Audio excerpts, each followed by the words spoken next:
Hello guys, welcome to my second blog. अभी हम court जा रहे हैं। अभी कुछ केसेस हमारे जो हैं वो अभी आज लिस्ट हो रखे हैं और कुछ हमने फाइल करने हैं। तो मैं आपको बताता हूँ, आज एक इंटरेस्टिंग केस भी हमारा लगा हुआ है और एक केस हमने जो है वो फाइल करना है जो बहुत ही ज़्यादा इंपॉर्टेंट और शायद आपके कंसर्निंग भी हो सकता है। उसमें दोस्तों क्या है कि कोविड की वजह से हमारा जो क्लाइंट है वो इंस्टॉलमेंट्स नहीं दे पाया था घर की।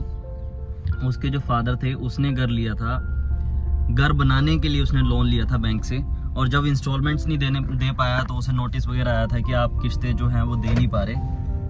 तो आप विद इन 60 डेज अगर आपने अमाउंट जो है आपने नहीं दिया तो हम आपके घर को पोजेशन जो है वो ले लेंगे। तो उस केस में आज हम पिटीशन लगाने वाले हैं, देखते हैं क्या बनता है।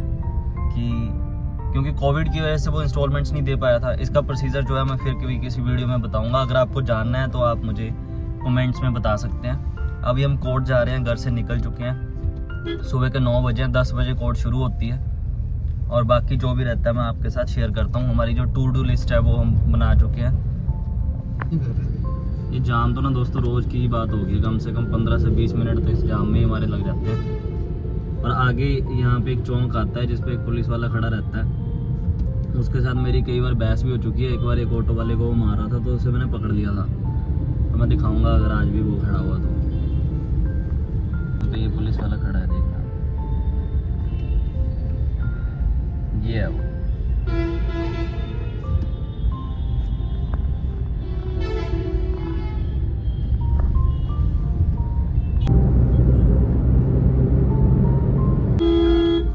ये देखो, इन्होंने कुछ नहीं देखना होता भाई, कहीं भी रोकने लग जाते हैं। चल कहीं भी इनको इतने नलायक होते हैं ना। एक अम्बाड़ा में भी कल वीडियो वायरल हुई थी दोस्तों जिसमें पुलिस वालों को लड़का मार रहा था। लोग तो एक छोटी सी क्लिप उसमें वायरल होगी बढ़ने वालों की, बट किसी ने ये नहीं देखा कि एक्सीडेंट का रीज़न क्या था। जो मुझे थोड़ा सा उसमें पता लगा है कि पुलिस वालों ने गलत नाका लगा रखा था। नाका गलत इस तरह से कि एकदम से आगे आ गया जिसकी वजह से उसका एक्सीडेंट हो गया। लड़के की पूरी गाड़ी के आगे से डैमेज होगी। अब लड़के पे तो FIR काट दी गई क्योंकि उसका जो तरीका था उसे अच्छे से उसने डील नहीं किया उस सिचुएशन को, और शायद एग्रेशन में कोई भी पर्सन ऐसे कर सकता है। तो उसमें FIR तो दर्ज हो गया, बट SP साहब उसमें जो इंक्वायरी DSP से करवा रहे हैं, अब देखते हैं उसमें क्या बनता है। बट ये लोग ऐसी जो मिस्टेक्स करते हैं, अभी हमारी गाड़ी बच सकती थी बीच में, तो कौन रिस्पॉन्सिबल होता? शायद हम भी इसके साथ लड़ पड़ते अभी। तो ये लोगों ने तो उसमें वायरल कर दी कि देखो जी कैसे पुलिस के साथ धक्का होता है, ड्रेस फाड़ दी, ये है वो है।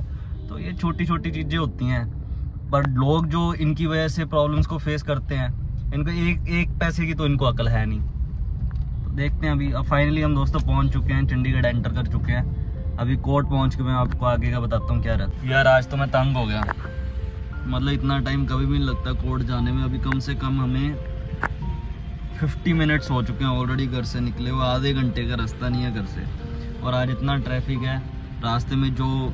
जिस रोड से मैं रोज आता हूँ वहाँ पे अभी काम चल रहा है रोड का, तो इस वजह से काफ़ी टाइम लग गया।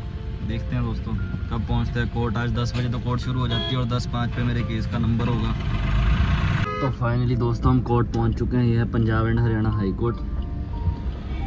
और अभी मैंने आपको कहा था कि 10 बजे कोर्ट लग जाती है, तो हम थोड़ा लेट हो चुके हैं। तो मैटर हमने एक हमारे फ्रेंड ही हैं उनको बोल दिया पास ओवर लेने के लिए। पास ओवर मतलब कि हमारा जो मैटर है वो बाकी लिस्ट के बाद जज साहब ले लेंगे। तो अभी मैं आपको बताता हूँ, जैसे पार्किंग में गाड़ी लगाते हैं तो गाउन वगैरह पहन के रेडी होते हैं, फिर जाते हैं कोर्ट में।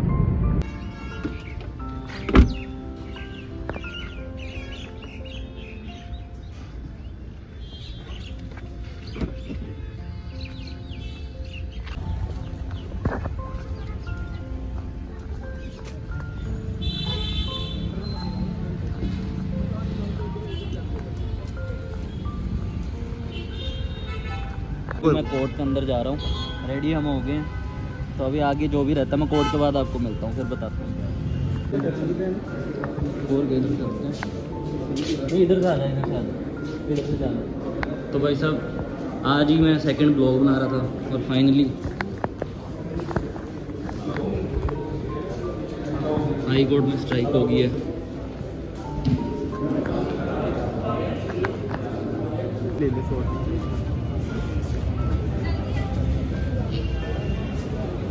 तो दोस्तों सुबह मैंने आपको बताया था मेरे केसेस लिस्ट हुए हैं, जहाँ एक केस अर्जेंट फाइल करना था बट हाई कोर्ट में स्ट्राइक हो गई। अभी स्ट्राइक होने का रीज़न मैं अभी आपको बताता हूँ। बट स्ट्राइक का मतलब ये है कि कोई भी एडवोकेट अपेयर नहीं होगा, जजेस बेंच कोर्ट जो है अपनी वो होल्ड नहीं करेंगे। तो सभी अभी वापस जा रहे हैं कोर्ट से। तो दोस्तों वर्क सस्पेंड होने का रीज़न था कि एक एडवोकेट के घर NIA ने रेड मार दी है। बट ऐसा नहीं है कि वो एडवोकेट की कोई गलती थी इसलिए उन्होंने रेड मार दिया है। एक्चुअली उनके कोई क्लाइंट थे जो कि किसी बड़े केस में इन्वॉल्व थे। तो उस एडवोकेट को प्रेशराइज किया जा रहा है कि तुम उनके अगेंस्ट एविडेंस दो जो कि लॉ के अगेंस्ट है। इसका रीज़न क्या?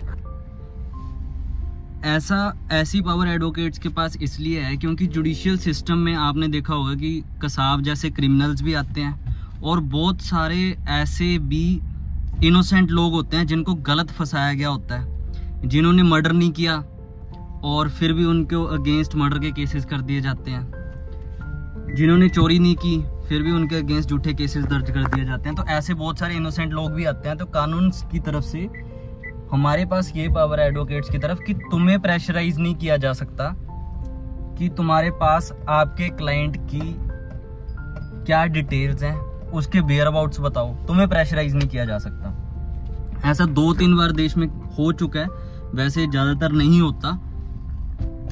क्या केस है वो केस, तो केस के बारे में तो मुझे अभी पता नहीं है। बट अभी मुझे ये जरूर पता है कि इसकी वजह से, इस सस्पेंशन की वजह से हो सकता है कल भी वर्क सस्पेंड रहे, मतलब कल भी कोर्ट बंद रहे और कई लोगों का नुकसान भी होता है। बट अगर ऐसा स्टैंड वकील लेना छोड़ दें तो ये चीज़ रोज की हो जाएगी। फिर तो सभी जो इनोसेंट है, पुलिस जैसा चाहेगी, आपको पता है अगर सारी पावर पुलिस या ऐसी इन्वेस्टिगेशन एजेंसीज को दे दी गई तो क्या ही होना है। ये तो पॉलिटिशियंस के कहने पे किसी को भी मार सकते हैं, किसी को भी अंदर कर देंगे, किसी पे भी पर्चा दे देंगे। तो उस तरह से तो सिस्टम चलेगा नहीं। अभी एक छोटी सी उम्मीद कोर्ट से लगाते हैं लोग, वो भी खत्म हो जाएगी फिर। तो दोस्तों आज सेकंड में ब्लॉग में बना रहा था, मुझे लगा था कि केसेस का आपको बताऊंगा कि कैसे रहे हैं केसेस। तो मेरे 2-3 केस थे, 2 का नंबर आया नहीं और अभी सस्पेंशन की वजह से। तो दोस्तों आज का ब्लॉग मैंने आपको सारा, इसमें जितने की थी एडवोकेट, हाई कोर्ट के एडवोकेट की कैसी लाइफ है, क्या इनको करना पड़ता है। अगर ऐसे और ब्लॉग्स में आप इंटरेस्टेड होंगे तो मुझे ज़रूर बताना।